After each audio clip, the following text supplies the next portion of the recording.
ভারতবর্ষের যিনি chief justice আছেন সঞ্জীব খান্না, তিনি ভারতবর্ষের সলিসিটর জেনারেলকে যে কথাগুলো বলেছেন এবং যে উদ্যোগগুলো তিনি প্রকাশ করেছিলেন, মূলত আমাদের সমস্ত মুসলিম সমাজ, আমরা পূর্বার পিজ্জাদারা যারা আন্দোলন করছি এবং পশ্চিমবঙ্গে যারা আন্দোলন করছেন, পশ্চিমবঙ্গের বাইরে যারা আন্দোলন করছেন, প্রত্যেকের সুপ্রিম কোর্ট যে পয়েন্টগুলো তুলে ধরেছেন, আমাদের আপত্তিগুলো এক্স্যাক্টলি ঠিক ওই জায়গাতে।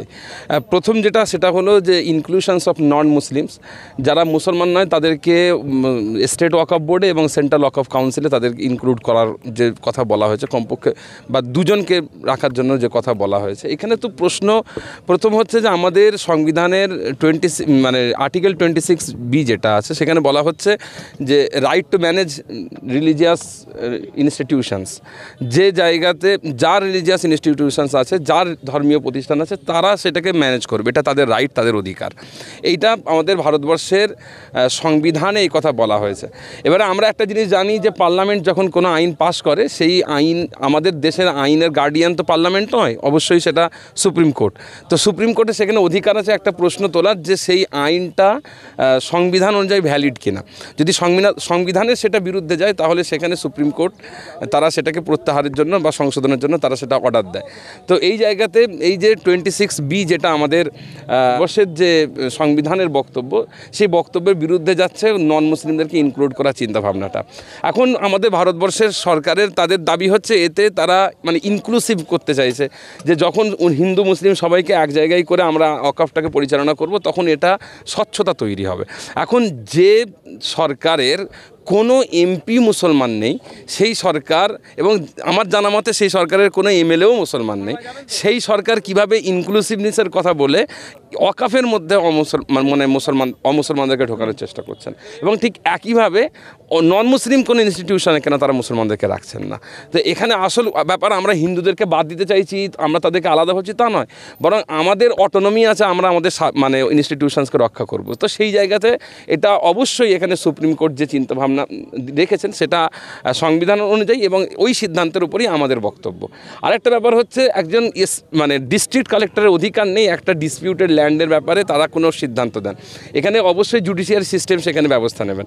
তো সেই জায়গায় হঠাৎ করে একটা ডিস্ট্রিক্ট কালেক্টর লেভেলের একজন অফিসারকে বলে দেওয়া হচ্ছে, তুমি সেই সিদ্ধান্ত, তোমার পরে আর কোনো চ্যালেঞ্জও করা যাবে না। একটা ডিস্ট্রিক্ট কালেক্টর বলে দিল যে এই জমি ওয়াকফের নয়, তো ব্যাস হয়ে গেল। এটা অবশ্যই জুডিশিয়ারি সিস্টেমের যে ব্যবস্থা, তার বিরুদ্ধে যাচ্ছে। তো এইটা একটা ব্যাপার। এবং শেষ সবথেকে গুরুত্বপূর্ণ ব্যাপার, যেটা ওয়াকফ বাই ইউজারের যে বিষয়টা, যে ওয়াকফ বাই ইউজার যেখানে যেটা 1954 সালের অ্যাক্টে বলা হয়েছিল, সেটাকে 2025 সালের অ্যাক্ট থেকে সরিয়ে দেওয়া হচ্ছে। এর মাধ্যমে ভারতবর্ষের মেন জিনিস যেটা, দেখেন, একটা মসজিদ ভেঙে দিলে আরেকটা মসজিদ তৈরি করে ফেলবে, কিন্তু সমস্যা আমাদের এখানে একটা অনেক বড় কনসার্নস হচ্ছে আমাদের ঐতিহাসিক যে জায়গাগুলো আছে। এখন আমরা দেখতে পাচ্ছি যে দিল্লির জামা মসজিদ, এটা শুধুমাত্র একটা আমাদের মসজিদের জায়গা নয়, কটা মুসলমান সেখানে গিয়ে নামাজ পড়ে। মূল হচ্ছে ওটা আমাদের ঐতিহ্য, আমাদের শত শত বছরের মুসলিম উপস্থিতির ঐতিহ্য। একইভাবে অন্যান্য পুরাতন মসজিদগুলো আমাদের ইতিহাস, আমাদের সেগুলো ঐতিহ্য।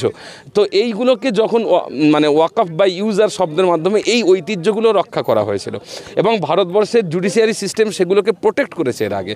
এখন হঠাৎ করে যদি সেটাকে বাতিল করা হয়, সেটাকে আমাদের ভারতবর্ষের সুপ্রিম কোর্টই বলছে যে এটা আন্ডু করা হচ্ছে আমাদের পূর্বের সিদ্ধান্তকে, এটা কখনোই সম্ভব নয়। তো এই তিনটে অভিযোগ আমাদের ভারতবর্ষের সুপ্রিম কোর্ট তুলেছেন, এবং সলিসিটর জেনারেলের একটারও উত্তর দিতে পারেননি। তারা বলেছেন যে ঠিক আছে, সুপ্রিম কোর্ট যতক্ষণ পর্যন্ত না চূড়ান্ত সিদ্ধান্ত দেওয়া হচ্ছে, এই তিনটে ব্যাপারে এখন কোনো সিদ্ধান্ত বা কোনো কার্যকারিতা গ্রহণ করা হবে না।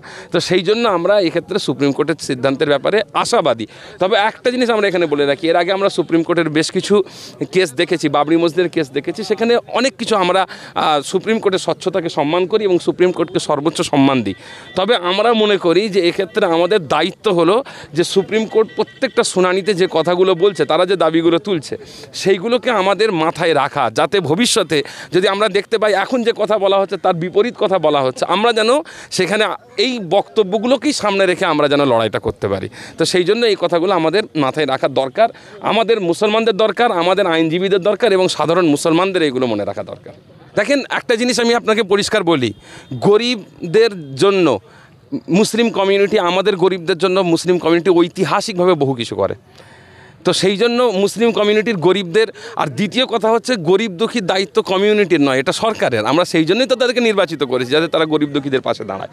তো এখন যে আমাদের ওয়াকফ সম্পত্তি, এটা মনে রাখতে হবে, এটা চ্যারিটি নয়, এটা চ্যারিটি আলাদা জিনিস। আমরা প্রতি বছর বিলিয়ন বিলিয়ন ডলার আমরা দান করি জাকাত হিসাবে, কথা বুঝতে পারছেন। কিন্তু ওয়াকফ এমন নয় যে, ওয়াকফের একটা শর্ত হলো, যেটা আমাদের ফতোয়া হিন্দিয়াতে বলা হয়েছে, ফতোয়া রদ্দে মহতারেও বলা হয়েছে, ওয়াকফের শর্ত হলো ওয়াকিফ যে উদ্দেশ্যে ওয়াকফ করেছেন সেই উদ্দেশ্যে সেটাকে ব্যয় করা হবে। এখন ওয়াকিফ যদি বড়লোক আত্মীয়দের জন্য একটা সম্পত্তি ওয়াকফ করেন, তার পাশে একজন গরিব আছে, ওয়াকফ তার জন্য নয়, তার জন্য চ্যারিটি আছে, সেটা মুসলমানরা দেয়।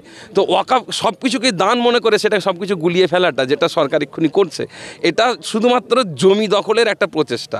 হয়তো সরকার চাইছে যে মুসলমানদের কাছ থেকে ওয়াকফ সম্পত্তিগুলো কেড়ে রেখে দিয়ে মুসলমান নারী, মুসলমান গরিব পুরুষদের যে দায়িত্ব সরকারের উপরে বর্তায়, সেটা মুসলমানদের সম্পত্তি থেকেই মুসলমানদেরকে ব্যবহার করা। ঠিক আমরা বাংলায় প্রবাদ আছে যে মাছের তেলে মাছ ভাজা, ঠিক সেরকমই একটা পরিকল্পনা তারা হয়তো করছে। সেটা নাও হতে পারে, সেটা হওয়ার সম্ভাবনাও খুব কম।